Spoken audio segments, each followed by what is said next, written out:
Contempt of court. तो आज हम कंटेम्प्ट ऑफ कोर्ट के बारे में बात करेंगे। काफ़ी इम्पॉर्टेंट है और काफ़ी ज़्यादा न्यूज़ में रहता है।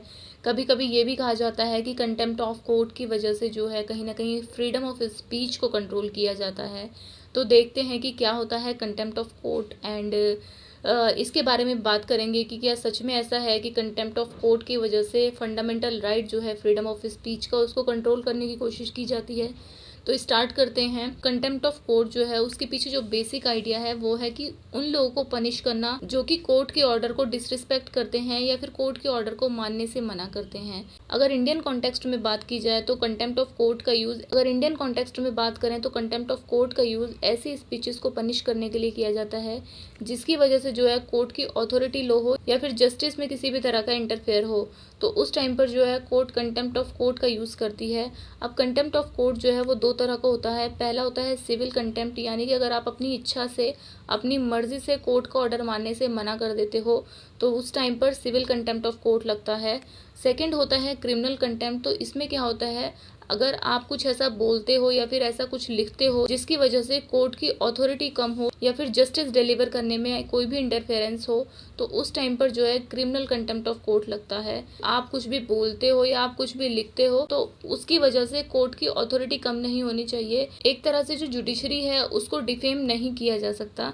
अगर रेलिवेंट प्रोविजन की बात करें कि इसके रिगार्डिंग कौन कौन से प्रोविजन हैं जो इससे डील करते हैं, तो आर्टिकल 129 और आर्टिकल 215 जो है कॉन्स्टिट्यूशन में वो सुप्रीम कोर्ट और हाई कोर्ट को पावर देते हैं कि वो पनिश कर सकें अगर कोई भी कोर्ट के ऑर्डर को मानने से मना करता है। तो यानी कि कंटेम्प्ट ऑफ कोर्ट की पावर है सुप्रीम कोर्ट और हाई कोर्ट के पास। एंड आर्टिकल 129 और आर्टिकल 215 जो है इससे डील करते हैं। सेक्शन 10 जो है कंटेम्प्ट ऑफ कोर्ट एक्ट 1971 का, वो हाई कोर्ट को पावर देता है ताकि वो पनिश कर सकें अगर कोई भी इस तरह से हरकत करता है। तो कॉन्स्टिट्यूशन में ये भी कहा गया है कि जो कंटेम्प्ट ऑफ कोर्ट है वो एक तरह से रीजनेबल रिस्ट्रिक्शन का काम करता है।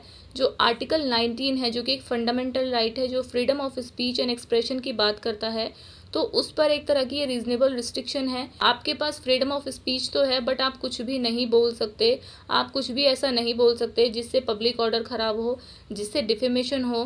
तो आप कुछ भी ऐसी बातें नहीं कर सकते या कुछ भी ऐसा बोल नहीं सकते, कुछ भी ऐसा लिख नहीं सकते जिससे कोर्ट की अथॉरिटी पर फर्क पड़े या फिर किसी को डिफेम किया जाए। तो ये एक तरह से रीजनेबल रिस्ट्रिक्शन की तरह भी काम करता है आर्टिकल 19 के ऊपर। अब कोर्ट को कंटेम्प्ट पावर की ज़रूरत क्यों है ये देखते हैं। अब कोर्ट को कंटेम्प्ट पावर की ज़रूरत इसलिए है ताकि जो कोर्ट का ऑर्डर है उसको इम्प्लीमेंट किया जा सके। सेकंड पॉइंट है क्योंकि जो इंडियन जुडिशरी है वो इंडिपेंडेंट है तो उसकी जो इंडिपेंडेंस है उसको सस्टेन किया जा सके। थर्ड पॉइंट है जो जुडिशरी ऑर्डर करती है तो उसको गवर्नमेंट भी इम्प्लीमेंट करती है और प्राइवेट पार्टीज भी इम्प्लीमेंट करती हैं। बट अगर ऐसा नहीं होता है तो इससे डेमोक्रेसी पर काफ़ी ज़्यादा इम्पैक्ट पड़ेगा और एक तरह से जो ऑर्डर है वो कहीं ना कहीं ख़राब होता दिखेगा, क्योंकि जो जुडिशरी है वो डेमोक्रेसी का एक पिलर है। तो एक तरह से जुडिशरी का जो ऑर्डर है वो इम्प्लीमेंट होना काफ़ी ज़्यादा ज़रूरी है। लोग कोर्ट की तरफ देखते हैं जब उनको जस्टिस नहीं मिल पाता है, जब वो एक तरह से उनका ट्रस्ट जो है वो गवर्नमेंट से उठ जाता है, तो उसके बाद लोग जो है जस्टिस के लिए जुडिशरी की तरफ देखते हैं। तो इसलिए जुडिशरी का जो डिसीजन है, जुडिशरी का जो ऑर्डर है वो इम्प्लीमेंट होना काफ़ी ज़्यादा ज़रूरी है। अब प्रॉब्लम क्या है कंटेम्प्ट लॉ के साथ वो देखते हैं। तो article 19 clause 1 sub clause A जो है कॉन्स्टिट्यूशन में वो right to freedom of speech and expression की बात करता है। तो वही है कि ऐसा भी कहा जाता है कि जो कंटेम्प्ट लॉ है वो कहीं ना कहीं फ्रीडम ऑफ स्पीच को कंट्रोल करता है। लोगों का जो फंडामेंटल राइट है उसको कहीं ना कहीं ये वायलेट करता है। बट ये भी है कि आपके पास फ्रीडम ऑफ स्पीच है तो सामने वाले के पास भी जो है एक तरह से डिग्निटी के साथ रहने का हक है। तो आप अपनी फ्रीडम ऑफ स्पीच को परफॉर्म करने के लिए या आप अपने फंडामेंटल राइट का यूज़ करने के लिए किसी को डिफेम नहीं कर सकते या फिर किसी और के राइट का वायलेशन नहीं कर सकते। Fundamental rights and contempt of court दोनों के बीच में एक बैलेंस होना काफ़ी ज़्यादा ज़रूरी है ताकि फंडामेंटल राइट्स भी प्रोटेक्ट रहें और जो कोर्ट के पास ये पावर है ये भी प्रोटेक्ट रहे। तो यही है ये topic and time to time news में बना ही रहता है अलग अलग रीज़न की वजह से। So I hope you like this video. Thank you. Have a nice day.